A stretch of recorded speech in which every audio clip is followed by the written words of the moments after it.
பசியாட்டும் அறக்கட்டளையிலேருந்து எனக்கு சாப்பாட்டு வருது. அல்ஹம்துலில்லாஹ்னு நான் சாப்பிட்றேன்.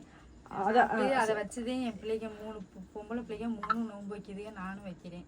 4 பேர் சகருக்கு அதை தான் சாப்பிட்றோம். நான் எங்கள் வீட்டுக்காரர் எனக்கு இல்லை, நான் வேலைக்கு போய் என் 3 பிள்ளைகளையும் காப்பாற்றுறேன். இந்த அக்கா கொடுக்குறத கொஞ்சம் இதை வச்சுதே நான் சாப்பிட்டு இது பண்ணுறேன். கொடுக்குறவங்களுக்கு எல்லாம் நல்லா பறக்கத்தை செய்வானாங்க. பிரியாணி கொடுக்குறாங்க, ஒரு நாளைக்கு குஸ்கா நல்லா இருக்கு. சாப்பாடு சாப்பிட்றதுக்கு நல்லா இருக்கு, இப்போதைக்கா இருக்கு. நான் வேலை போயிட்டு வரையில வந்துட்டு நான் இவ்வளோ நேரம் சென்று வரேன், இன்னும் லேட் ஆகும்.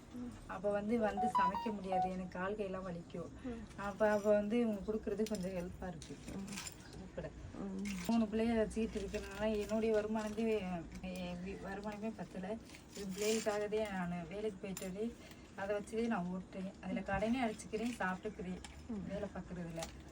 அது எனக்கு வருமானம் போதாமல் இருக்கு. இந்த குழந்தைங்க 3 பெண் குழந்தைகள். இந்த தாய் கணவர் இல்லாமல் ஒரு விதவை பெண்ணாக இருந்து அவங்களோட வாழ்க்கை உள்ளத்தை பசையுது. அந்த ஓட்டு வீடை கவனிச்சிங்களா?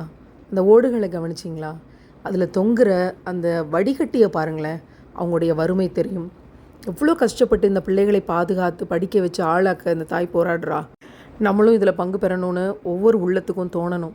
ஏதாவது ஒரு வகையில் இந்த 3 குழந்தைகளுக்கும் மாதம் சாப்பாடு கொடுத்து அவங்கள நல்ல கல்வி கொடுத்து படிக்க வச்சு மார்க்க கல்வி கொடுத்து சிறந்தோர்களாக இந்த சமூகத்தில் ஆளாக்குறதுக்கு மாதம் குறைஞ்சது 10,000 ரூபாய் வேணும்.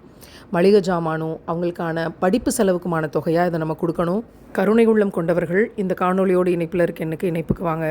உயிரினும் மேலான உத்தம நபிகள் நாயகம் ஸல்லல்லாஹு அலைஹி வஸல்லம் அவர்கள் சொன்னார்கள், யார் விதவைகளையும் அனாதைகளையும் பேணி பாதுகாத்து உதவி செய்கிறார்களோ அவர்களெல்லாம் அறப்போர் புரிந்தவர்களைப் போல் ஆவார்கள்.